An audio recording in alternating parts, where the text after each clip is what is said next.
تاریخ نے یہ بات ثابت کی ہے کہ افغانستان کو فتح کرنا دنیا کی سب سے مشکل ترین مہمات میں سے ایک ہے۔ اب اس میں چاہے چنگیز خان ہو، سکندر اعظم ہو، برطانوی سلطنت، سوویت یونین اور حالیہ دور میں امریکہ جیسے سپر پاور نے بھی افغانستان کے سامنے گھٹنے ٹیک دیے ہیں۔ یعنی کہ اس دنیا کی جتنی بھی تاریخ سے ابھی تک بڑی طاقتیں آئی ہیں، ان سب نے افغانستان پر قبضہ کرنے کی کوشش کی ہے، لیکن ہر بار ہر طاقت ناکام ہی دکھائی دی ہے۔ کچھ طاقتوں نے تو اس پر قبضہ بھی کیا، لیکن وہ قبضہ عارضی رہا۔ تو دیکھیں گے اس ویڈیو کے اندر کہ آخر کیا وجہ ہے کہ افغانستان پر کسی نے بھی مکمل قبضہ نہیں کیا، اور جس نے بھی قبضہ کرنے کی کوشش کی ہے وہ یہاں پر ناکام ہی دکھائے۔ تو ویڈیو کو اینڈ تک دیکھتے رہیے گا۔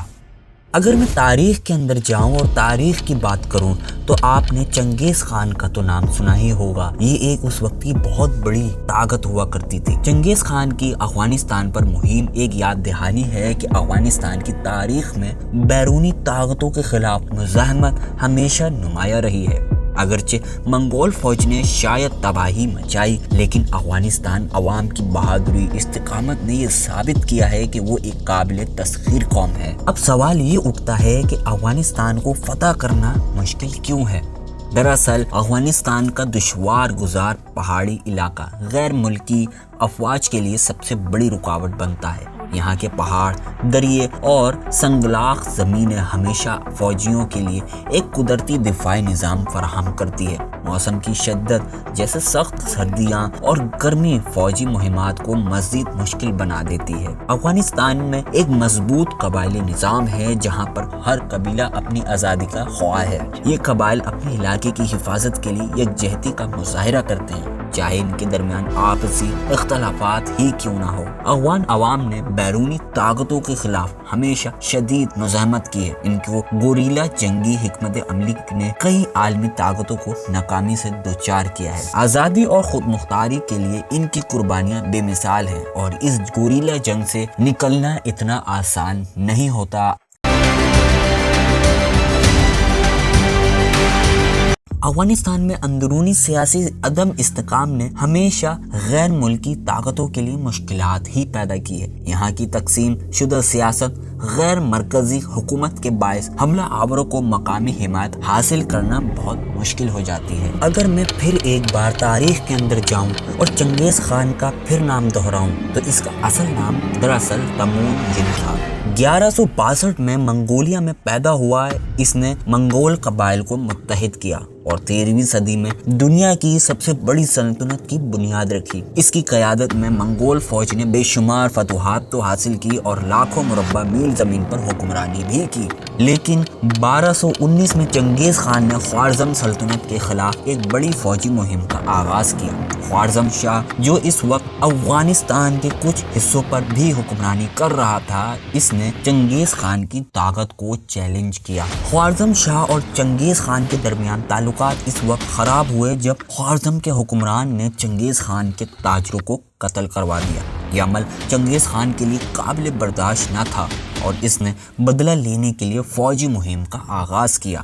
چنگیز خان کی فوج نے خراسان کے راستے افغانستان میں داخل ہو کر مختلف شہروں پر حملہ کیا، جن میں ہرات، بلخ اور غزنی شامل تھے۔ منگول فوج نے بے مثال تباہی تو مچائی اور لاکھوں افراد کو قتل بھی کر دیا۔ افغان قبائل نے اس وقت چنگیز خان کے خلاف سخت مزاحمت کی، خاص طور پر پہاڑی علاقوں میں منگولوں کے لیے جنگ بہت مشکل ہو چکی تھی۔ افغانوں نے اپنی گوریلا جنگی حکمت عملی سے منگول فوج کو مختلف مقامات پر نقصان پہنچایا، تاہم منگول فوج کی بے رحم طاقت اور حکمت عملی کے سامنے وہ بڑی فتوحات حاصل نہ کر سکے۔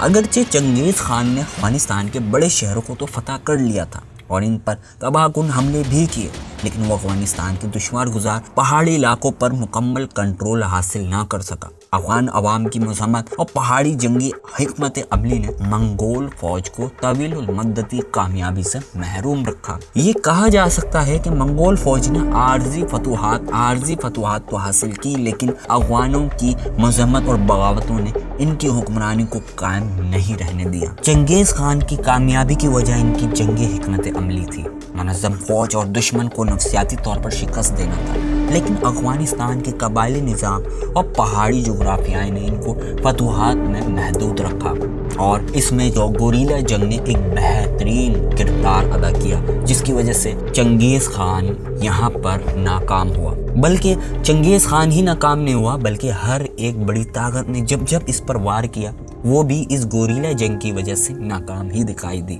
افغانستان کو فتح کرنا تاریخ میں ہمیشہ ایک بڑا چیلنج رہا ہے، یا شاید ہمیشہ رہے گا، لیکن یہ یاد رکھنا بہت ضروری ہے کہ طاقت کے بجائے دل جیتنے اور عوام کو بہتر مستقبل فراہم کرنے کا راستہ زیادہ پائیدار ہوتا ہے۔ اگر میں افغانستان کی مزید بات کروں تو افغانستان نے حال ہی میں امریکہ کو بھی شکست دی ہے، جیسے کہ 2001 میں جب افغانستان پر امریکہ نے حملہ کیا تو اس کے بعد 20 سال تک امریکہ اس پر قابض رہا، لیکن اس کے بعد امریکہ کو بھی جانا پڑا، کیونکہ یہاں پر فوجی اخراجات امریکہ برداشت زیادہ نہیں کر سکتا تھا، کیونکہ اب اس کی اکانومی پر بہت مضر اثرات اثر انداز ہو رہے تھے، جس کی وجہ سے افغانستان پر اب وہ مزید پیسہ نہیں لگانا چاہتا تھا۔ کل ملا کے افغانستان میں جو بھی رہا ہے وہ عارضی اور محدود ہی رہا ہے، اور اس کے بعد ہر کسی کو یہاں سے مجبوری میں جانا پڑا۔ افغانستان ہمیشہ سے جنگ و جدل کا مرکز رہا ہے، لیکن اس جنگ کے نتیجے میں افغانستان کو بہت زیادہ نقصان ہوا ہے۔ آج بھی افغانستان میں کوئی ٹیکنالوجی نام کی کوئی چیز نہیں ہے۔ افغانستان کئی سالوں پیچھے کھڑا ہے، شاید پتھروں کے دور میں، اور اب اس کو مزید اپنے آپ کو بہتر کرنے کے لیے اور مزید سال لگ سکتے ہیں۔ باقی آپ کی کیا رائے ہے اس ویڈیو کے اندر ضرور بتائیے گا۔ ویڈیو اچھی لگی ہے تو اس کو لائک کیجیے گا، چینل کو سبسکرائب کیجیے گا۔ میں ملوں گا پھر ایک نئے انٹرسٹنگ ویڈیو کے ساتھ۔ اپنا خیال رکھیے گا اینڈ گڈ بائے۔